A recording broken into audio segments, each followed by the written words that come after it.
कहते हैं ईश्वर कण कण में व्याप्त है, वह जर्रे जर्रे में निवास करता है।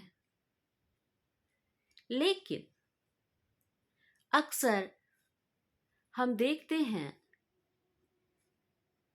कि विभिन्न धर्मों और संप्रदाय के लोग अलग अलग जगहों पर उसे ढूंढने की कोशिश करते हैं। कोई मंदिर जाता है, कोई मस्जिद जाता है, कोई गुरुद्वारे में जाता है, कोई चर्च में जाता है या किसी अन्य धार्मिक स्थल पर जाता है। हम वहां पर उसको खोजने की कोशिश करते हैं, हम वहां पर उसको प्राप्त करने की कोशिश करते हैं। चाहे कितना भी बड़ा नास्तिक क्यों ना हो कोई, लेकिन जब वो हर जगह से हारता है, जिंदगी में जब उसका कोई सहारा नहीं बचता है, तो वह एक बार निश्चित तौर पर ही ईश्वर के दरबार में जाता है और उससे प्रार्थना करने के लिए विवश हो जाता है।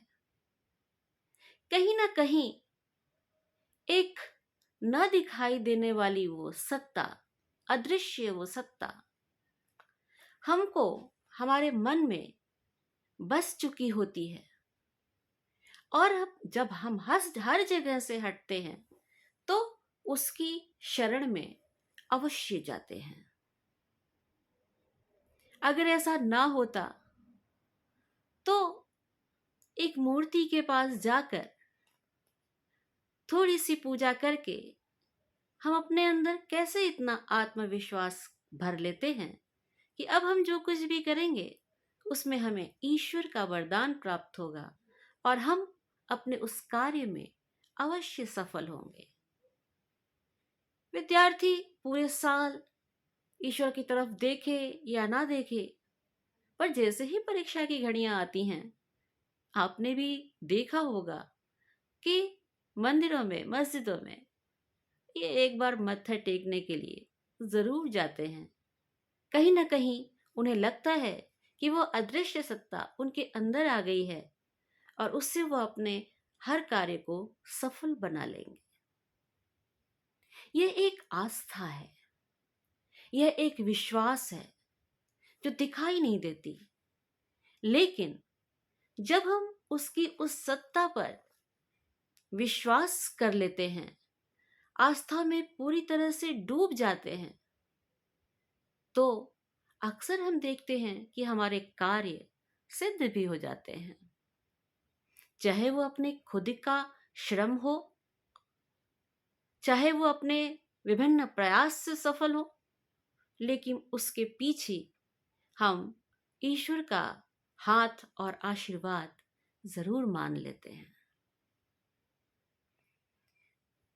तो उसी आस्था और उसी विश्वास को यह कविता बड़े ही सुंदर ढंग से प्रस्तुत करती है।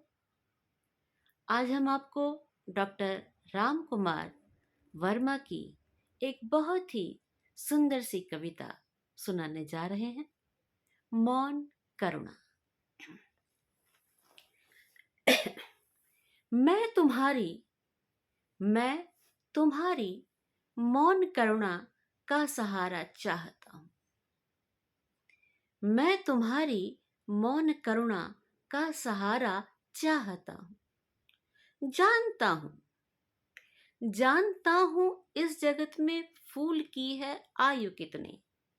जानता हूं इस जगत में फूल की है आयु कितनी, और यौवन की उभरती सांस में है वायु कितनी। और यौवन की उभरती सांस में है वायु कितनी। इसलिए इसलिए आकाश का विस्तार सारा चाहता हूं। मैं तुम्हारी मौन करुणा का सहारा चाहता हूं। हे ईश्वर, चुपचाप हमारे ऊपर अपनी वो मौन करुणा बरसा दो। मैं कोई हलचल नहीं करना चाहता, मैं कुछ प्रयास आपके कदमों में आकर नहीं करना चाहता, लेकिन कहीं न कहीं मुझे अपने मन के अंदर विश्वास है कि तुम हमारी मदद अवश्य करोगे, और मैं वही मौन करना चाहता हूँ। प्रश्न चिन्हों में उठी हैं, प्रश्न चिन्हों में उठी हैं भाग्य सागर की हिलोरें। प्रश्न चिन्हों में उठी हैं भाग्य सागर की हिलोरें। आंसुओं से रहित होंगी क्या नयन की नमित कोरें। आंसुओं से रहित होंगी क्या नयन की नमित कोरें। इसलिए जो तुम्हें द्रवित कर दे, इसलिए जो तुम्हें द्रवित कर दे वह अश्रुधारा चाहता हूं। जो तुम्हें द्रवित कर दे वह अश्रुधारा चाहता हूं। मैं तुम्हारी मौन करुणा का सहारा चाहता हूं। जोड़कर कणकण कृपण, जोड़कर कणकण कृपण आकाश ने तारे सजाए। कृपण आकाश ने कंजूस।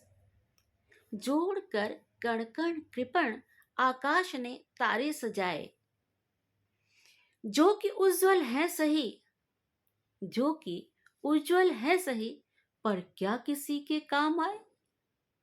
जो कि उज्जवल है सही, पर क्या किसी के काम आए।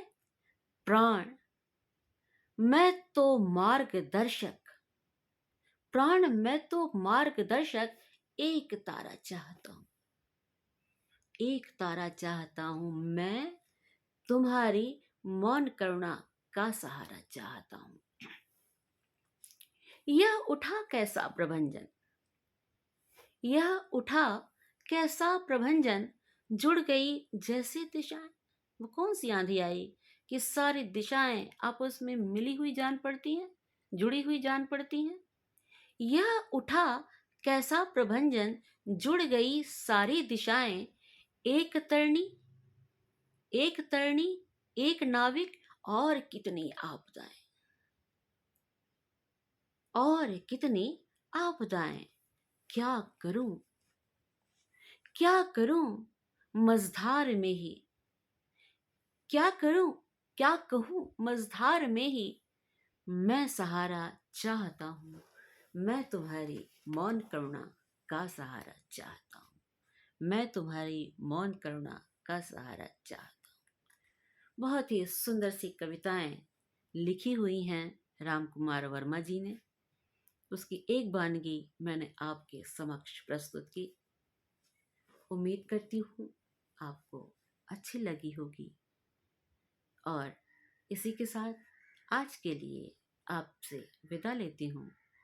और जाते जाते एक बार फिर से आपसे अनुग्रह करती हूँ कि इस चैनल को ज़्यादा से ज़्यादा लाइक, शेयर और सब्सक्राइब अवश्य करें। मैं आपकी आभारी रहूँगी। हमें सुनने के लिए आपका बहुत बहुत आभार। आप सभी को सादर नमस्कार।